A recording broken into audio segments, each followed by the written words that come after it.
Alright, so this was the makeup I did for New Year's Eve. Guys, let's go! So I actually didn't end up going out for New Year's. I got all ready and then we just had some change of events and I ended up staying at home. But I did do this makeup and this is what I was planning on wearing, so let's get ready with me. So first I'm going to start priming, and I primed my skin with Becca Backlight Primer. I wanted my skin to be really glowy and healthy and just gorgeous for New Year's Eve, so I don't grab this primer too often, but I love it for special occasions like New Year's Eve.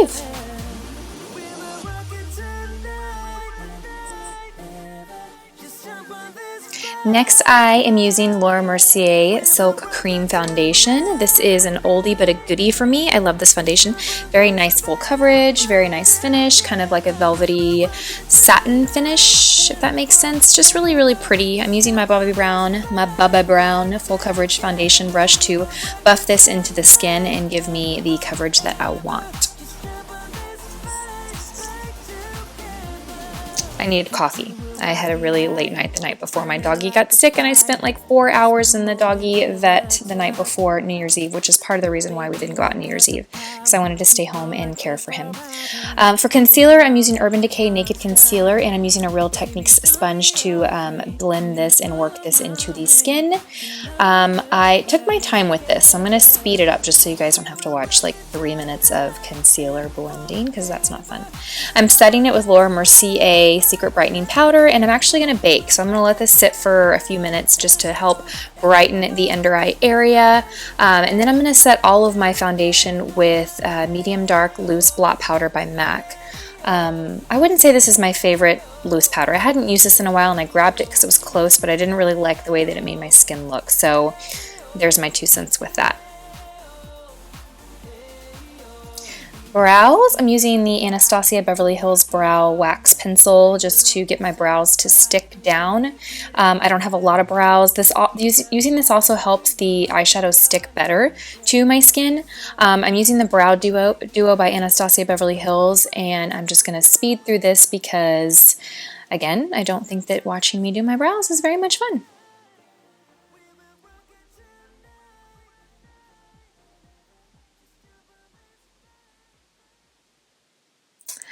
For my lids, I'm using my Painterly Paint Pot, which this is what I always go to. This is nothing new. I love this as a primer. And I'm just going to put this all over my eyes from my lash line to my brow.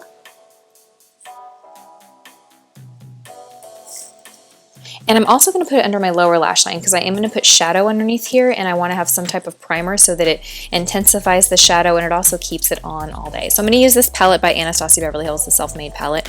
I'm using the shade Buttery, and I'm just going to put this underneath my eyebrow to give my brow highlight a little bit of a base.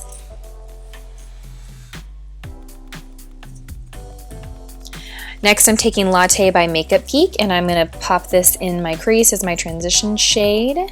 I'm using a 224 brush by MAC. I love this crease brush. It's my favorite.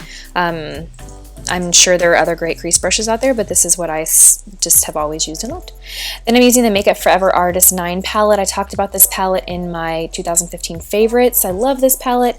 I don't know the name of the shadow, but it's the bottom one, and it's a really pretty, like, plummy taupe, shimmery shade, and I'm packing this all over my eyelid.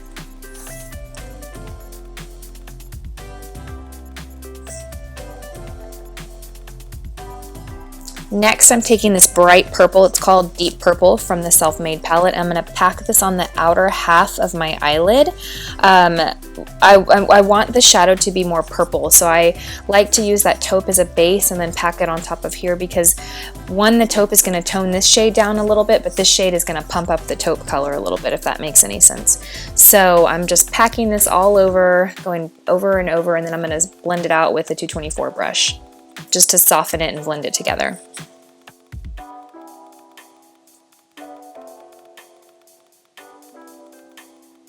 Then I'm going to deepen that a little bit, and I'm going to use the Metallic Plum shade from the Self-Made palette. This is the most gorgeous, like, purpley plum.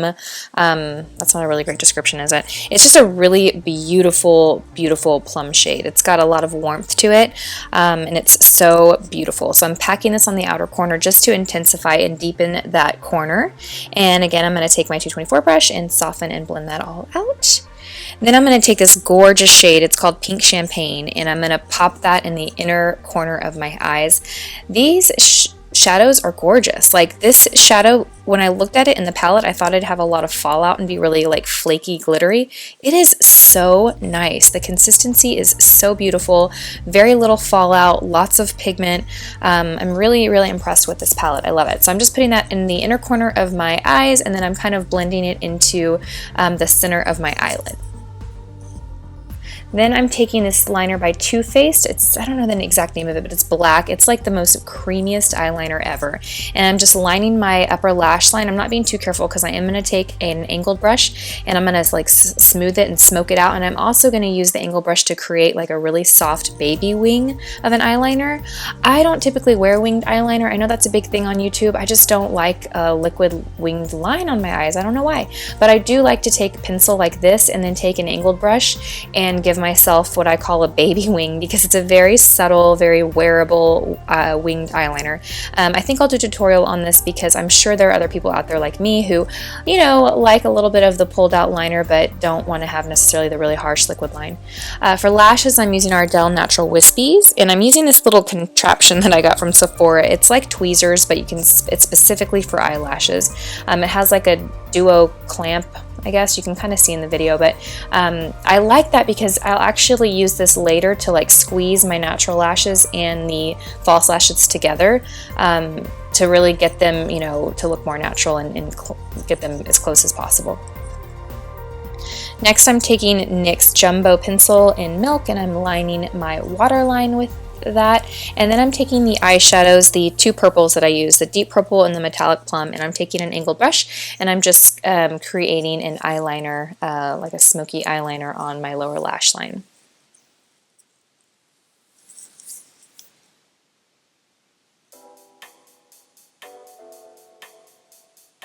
So after I did my makeup, we decided about 45 minutes later that we were going to stay home. So I ended up laying in bed watching The Devil Wears Prada on New Year's Eve, but my makeup and my lashes were on, so well, I guess it wasn't an ordinary night.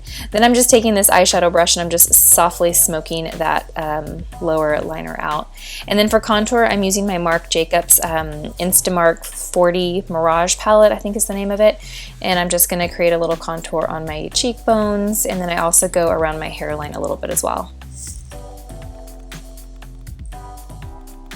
And I'm taking bronzer by Bobbi Brown in Golden Light, and I'm going to bronze up the face and just go over that contour. And I'm taking Upward Lash by MAC. I love this mascara, and of course I just got a big glob on my nose. Isn't that lovely? And I'm just gonna blend my natural lashes into the falsies and then build it on my lower lash line. I really like this mascara a lot. It's a really, really great thickening mascara. The brush particularly is what I love because it's not a really fluffy brush. It's just like it really grabs and coats all the lashes. The blush is Blushbaby by MAC, and I'm using a 168 brush by MAC. So when you do get mascara on your skin like that, let it set, give it a second to dry, and then I'm just taking a clean brush and I'm just kind of flaking it off. Most mascaras are not meant to adhere to skin, it's meant to adhere to hair, so if you let it dry, it'll be much easier to clean off than if you try and clean it off when it's wet and then you just get a big smudge. Okay, lips. What is this? Bare Minerals Empowered Lip Liner is what I'm using, and then I'm going to go over that with a ColourPop Lippie stick in Westie, and then I didn't get it on video. For some reason it didn't upload, but I did use a gloss. I used one of the Marc Jacobs Enamored Lip Glosses to set everything with. So these Lippie sticks are great, super pigmented, they stay on forever. That one was really matte, and as you can see now my lips are really glossy, so I did apply a lip gloss, and I just don't know where that, when I was editing this, it didn't come on film. So anyway, I hope you guys had a happy new year. Thank you guys for watching. Yeah, that's all I got for you. Have a great evening. Bye.